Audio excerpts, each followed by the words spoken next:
আনতে পান্তা পোড়ায়? পারো না ঠিক মতো ভরণ পোষণ দিতে, আবার পৃথিবীর সবকিছু নিয়ে আসবে? সেগুলো আছে তোমার?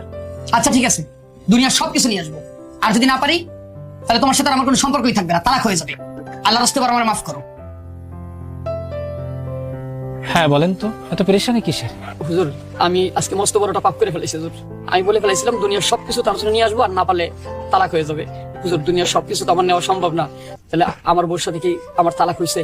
আমি অনেকের কাছে গেছিলাম দাঁড়ে দাঁড়ে, সবাই বলছে নাকি তালাক হয়ে গেছে। আমার বউর সাথে আমার নাকি এখন সম্পর্কটা অবৈধ, না যায়। হুজুর, কোনো পথ না পাই আমি আপনার কাছে এসেছি হুজুর, আপনি আমার একটা মুক্তির উপায় বলে দেন।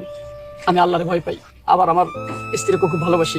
আর কোনোদিন এমন ভুল হবে না তো? জি না হুজুর, জীবনে আর কোনোদিন এমন কথা আমি ভুলে উচ্চারণ করবো না। ঠিক আছে, মার্কেটে গিয়ে কোনো লাইব্রেরি থেকে কোরআন শরীফ নিয়ে আপনার স্ত্রীর হাতে দেন। কোরআন শরীফ? হ্যাঁ, আপনি নিশ্চিন্তটা করতে পারেন। আপনি আপনার স্ত্রীকে বলছিলেন না পৃথিবীর সবকিছু তাকে না দিতে পারলে তার উপর তালাক হয়ে যাবে, হ্যাঁ। তাহলে